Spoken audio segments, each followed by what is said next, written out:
Yo, Bakayalo Konoyalo, et oui, on se retrouve pour le résumé complet du chapitre 1145 de One Piece. Oui, Top Chef c'est fini et pile poil, il y a le chapitre qui sort, enfin le résumé complet, donc du coup on va pouvoir le regarder tous ensemble. Oui, l'agent secret des États-Unis d'Amérique du Sud, il est derrière Oda, toujours au taquet. Il vient de nous mettre à disposition ce qui a écrit directement Oda, donc on va le lire, bien sûr. Allez, c'est parti, let's go, boum. One Piece, spoiler, 1145, donc c'est le résumé complet. Le titre c'est Incendie au 2e district forestier sur la route secondaire 8. Donc il est très tard, donc voilà, Top Chef ça finit très tard, mais voilà, on est là, on dort pas. Bref, pourquoi? Parce que j'ai comme ça demain matin, j'aurais pas à me presser à me dépêcher à lire et je pourrais aller au taf tranquille, hein, plutôt. Le chapitre commence par une double page. Dans le monde souterrain, Zoro, Sanji et Goldberg chassent de la viande pour Loki et tombent sur un énorme brontosaure appelé Grogisaurus qui les attaque. Goldberg utilise son bouclier qui a des yeux et une bouche pour les protéger et le bouclier brise les dents du Grogisaurus. Ok, de la bagarre entre géants. Donc c'est vrai que les dinosaures c'est géant, mais maintenant ils sont dans le monde des géants et du coup il y a un géant avec eux, c'est génial. Zoro et Sanji utilisent l'attaque combinée armée de l'air Power Shoot contre le Grogisaurus. Sanji envoie Zoro voler avec un coup de pied vers le Grogisaurus et Zoro le décapite. Goldberg dit qu'il y a un chalet de chasseurs à proximité avec un équipement de cuisine et qu'ils peuvent l'utiliser pour faire cuire de la viande. C'est cool quand t'as bats un dinosaure, hein, parce que ça fait vraiment beaucoup de viande. Après c'est cool de voir un combo emblématique Zoro et Sanji. Hein. Après c'est un dinosaure, ça rappelle un peu aussi les soldats de Kaido. Donc il y a un petit côté nostalgique aussi quand on voit ça. Mais bref. Sanji demande pourquoi le bouclier de Goldberg peut parler. Goldberg explique que son bouclier appelé Nash est un Omi qui est devenu vivant pendant la bataille lorsque son père est allé se battre contre Big Mom pendant le solstice d'hiver il y a 63 ans. Ok, c'est un peu comme Pander.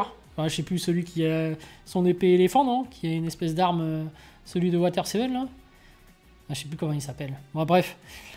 Il retourne chez Loki, qui explique à tout le monde que les chevaliers divins sont apparus et l'ont attaqué. Ashruddin demande si Loki leur en voulait lorsqu'il s'est déchaîné à l'étranger.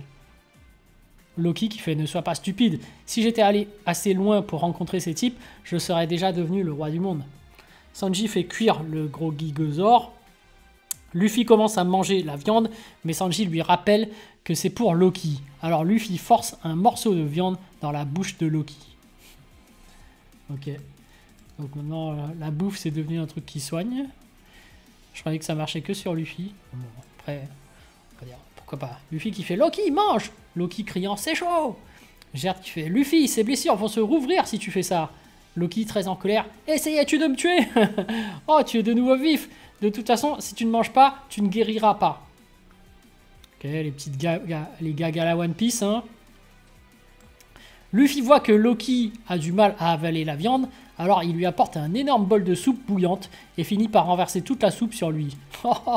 Loki demande à Luffy de ne pas s'approcher de lui, tandis que Gerd, qui déteste Loki, lui donne secrètement un coup de pouce. Ok, les gaffes de Luffy, bon, c'est drôle. Loki qui fait « Je ne pensais pas que tu aurais autant envie de revoir le roux. Enfin, ce n'est pas que je ne comprenne pas l'admiration pour un pirate que tu as rencontré dans ton enfance. » Et Luffy qui fait « On dirait que tu as aussi rencontré quelqu'un comme ça. » Et Loki qui fait « Oui, j'avais quelqu'un. Ça fait regretter d'avoir été un sale gosse à l'époque. » Un petit flashback commence alors où l'on voit le jeune Loki parler à un mystérieux pirate, bien que nous ne voyons que sa silhouette et un de ses yeux. Il est clair que le pirate est Rox D. Xebec. Wow.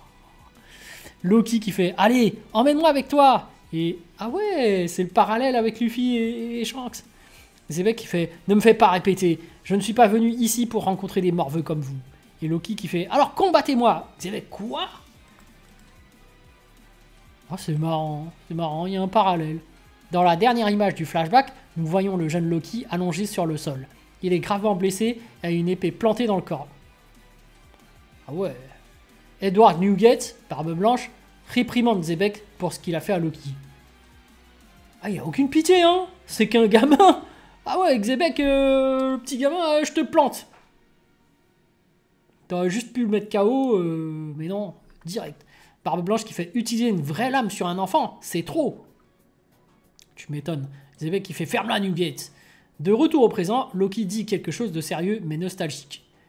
Loki qui fait je suis né à la mauvaise époque. Vers la forêt du monde du soleil, dans une autre double page, nous voyons les pirates guerriers géants se battre contre de nombreux monstres. Loki, Drogre, Fantôme, dans le Great Eric Edition Spal. Okay. Dory, les Drogres sont comme une armée. Broggy qui fait Gabababa, des tonnes de fantômes aussi, comme on peut s'y attendre de la part d'enfants. Gaban saute par-dessus des géants et coupe le monstre Loki en deux avec ses haches. Ah ouais, Gaban il a pas le temps. Il dit que si les enfants connaissent le vrai Loki, le monstre des rêves serait bien plus fort que ça. Bah, tu m'étonnes. Mais bon, après, c'est Gaban, hein. Gaban, il est ultra puissant. Donc, Gaban dit alors qu'il a senti 3 voix qui n'ont pas pu se cacher complètement de lui. Gaban qui dit « Si même Elbaf n'est pas en sécurité, alors le monde va sûrement s'écrouler. » Ok. Les pompiers tentent d'éteindre le feu, mais ils n'y parviennent pas. Saul a vaincu Fenrir. Mais il ne peut pas arrêter les enfants, qui sont sur le point d'atteindre le feu. Mais soudain, Jinbei apparaît à l'intérieur d'une rivière de nuages marins et utilise une nouvelle attaque appelée Cloud Current Shooter Throw pour éteindre le feu. Karaté des hommes poissons. Bref, le chapitre se termine avec le groupe de Colon. Colon dit que Jinbei est très cool et le remercie d'avoir sauvé les enfants. Colon explique que même si tout le monde le déteste à l'école, il pense qu'ils sont ses amis. Nami dit qu'ils vont les sauver et Colon est d'accord. Mais soudain, dans la dernière image du chapitre, Gunko apparaît au sommet de la figure de proue de Sval. Elle utilise ses pouvoirs de flèche. Colon, Nami, Usopp, Jinbei et Brook sont choqués de la voir. Gunko qui dit « Dire qu'il y a d'autres enfants que ceux de l'école !» Colon qui fait « Hein ? Qui est cette personne ?» Gunko qui fait « Quel garçon plein de vie !» Fin de chapitre. Et là j'ai envie de dire, Gunko, qui est contre l'équipage de Luffy, si elle se fait battre, ça veut dire qu'elle n'est pas niveau Yonko. Ça veut dire qu'elle est niveau commandant. Donc un chevalier divin égale niveau commandant. Ouais. Ouais, c'est ça les niveaux de puissance. Enfin bref. Allez les amis, sur ce, je vous dis donc à plus dans le bus, ou plutôt à plus tard dans le car, ou plutôt à bientôt dans le bateau.